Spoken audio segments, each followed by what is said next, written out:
For being with us here on ANF Plus. I'm Joy Lim-Nackern, joined today by two special guests. We have Beth Lehman, who is a liver cancer and transplant survivor and now a patient advocate.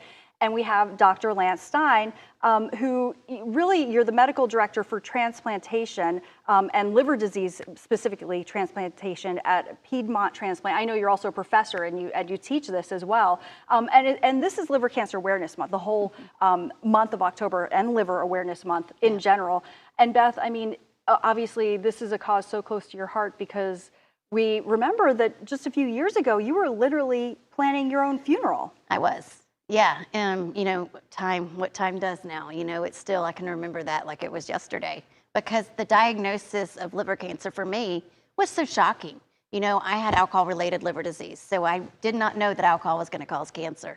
And, you know, this is Liver Cancer Awareness Month, but I think they just decided that let's just pay attention to the whole liver, you know, and it's just Liver Awareness Month now.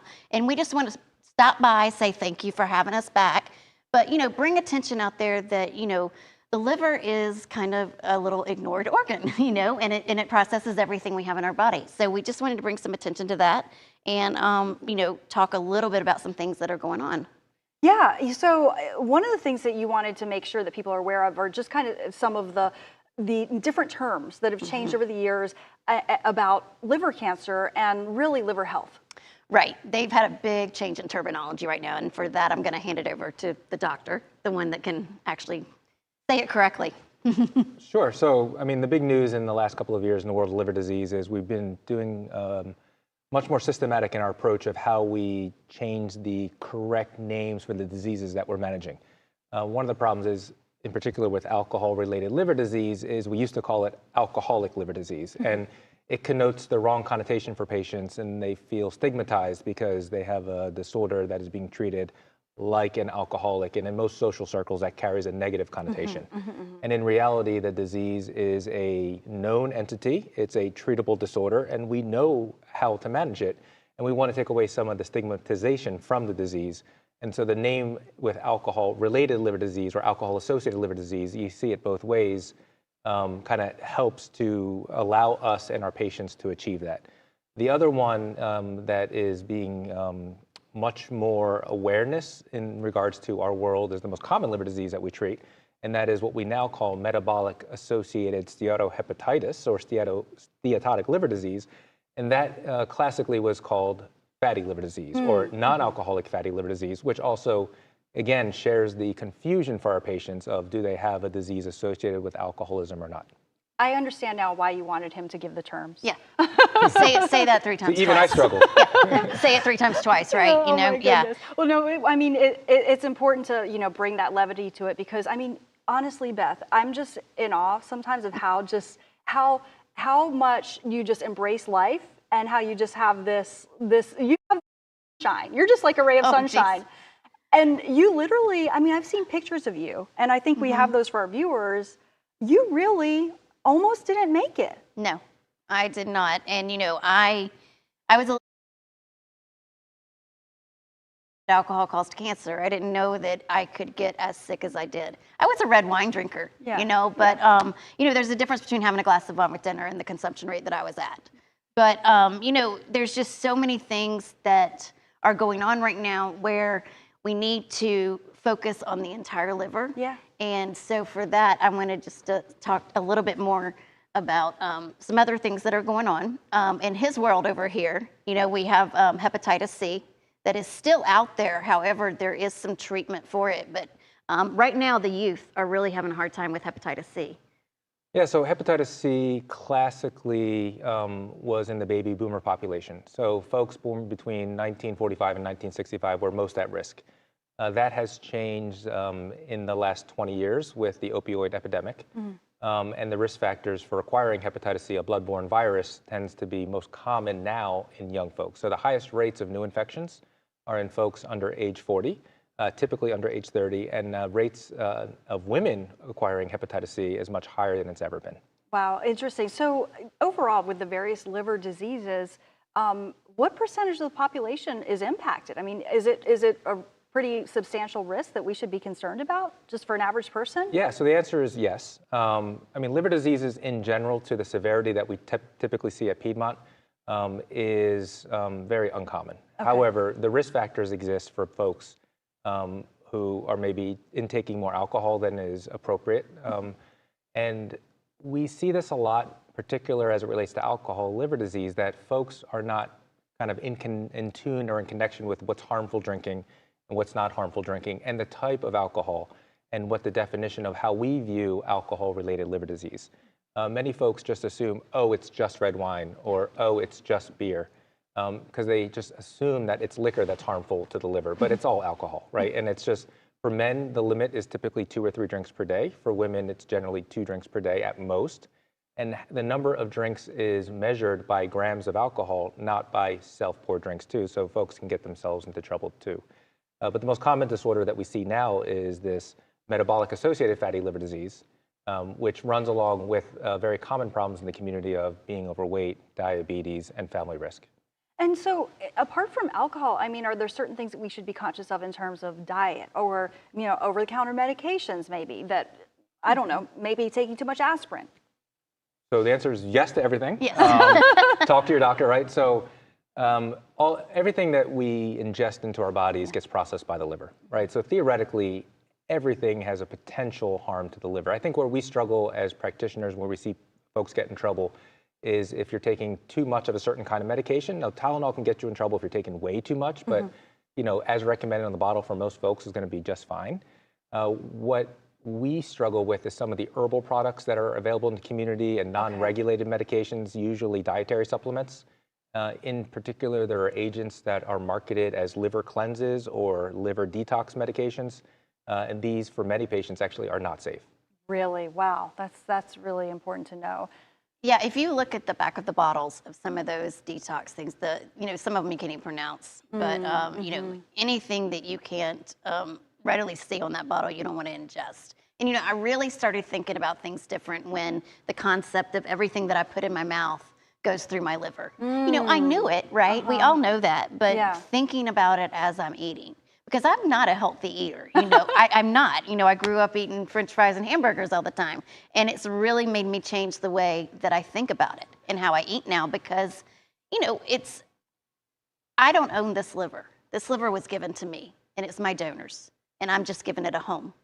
And so for me to do something to this organ, I would never, so you think about it consciously as you're putting things in your mouth. That's not amazing. all the time, No, but, that's amazing. I'll sneak that candy bar in. Yeah. And I know you wanted to bring attention to sober livers. Right, yes. So there's a new organization out there now. It is the first national organization for people with alcohol-related liver disease. And I was very happy to be able to be a part of launching this organization.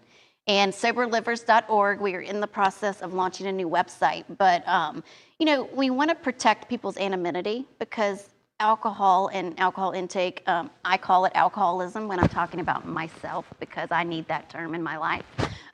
It's very private, and a lot of people, don't have their families knowing about it. So if you go to soberlivers.org, there is an intake process, and you have to answer a few questions. But, we're out there for support. There's support groups for other liver functions. There's support groups for hepatitis C, B, A, all kinds of things. And then there wasn't one for alcohol. So we're happy to be that, and hopefully, try to get a little bit of the stigma off of that. Absolutely, absolutely. I know you're also a really big advocate for organ donation, because a transplant saved your life. And you like to just kind of remind people, because that's another area where we see a lot of stigma or fear, that people maybe have some misconceptions about signing up to be an organ donor, that it could have negative implications for them. Yeah, and one thing I want to point out now is that we are having decreasing rates of organ donation, or people signing up to be organ donors. Used to, when you go to the DMV, there's somebody there talking you through it. Well, now it's a checkbox on an online form, just like everything is now. And when you think about that question, do you want to be an organ donor? It's a very scary question if you know nothing about it. So kids, especially our 16-year-olds, are not signing up to be organ donors. And, I just want people, it's a personal decision, and I just want everybody out there to think about it. I had not thought about organ donation. I knew it was on my license, but I would not be here today. I would have died on April. We've planned my funeral on April 18th of 21, and it's a whole new lease on life, and I want other people to get that opportunity as well, because there's so many waiting for an organ. And it's so important because we could save so many more lives, not just livers, but all organs with more potential donors that would be available in the community. Yeah, why don't people sign up? What are the reasons that you guys hear? It's misconceptions, misunderstanding, fear, not my problem type behaviors. It's just lack of education. We're one of the few countries in the world that has a opt-in system. Most countries, you are already registered to be an organ donor, and you opt out. Here, we have to opt in. So, that's another problem where it actually takes something for somebody to do, right? So it's an action on their part. But there's a lot of things, movies don't help us, with some of the things that you see on TV about organ donation. But, there's some other misconceptions out there. You're in a car wreck and they see you're an organ donor. Oh, they're not going to take care of me. That's completely wrong, and I just want to make sure that that's out there. It's just two completely different teams working on you. Correct. So, there's just so many things out there. And, if anybody ever comes up to me and says something, to that fact, then, I'll set them straight. Be good enough to know that I will definitely do that. Yeah, there's so many concerns here. I think we've talked about some of the stigmatization involving organ transplants, involving alcohol and alcohol-related liver diseases as well. What other messages do you have for people that are watching right now?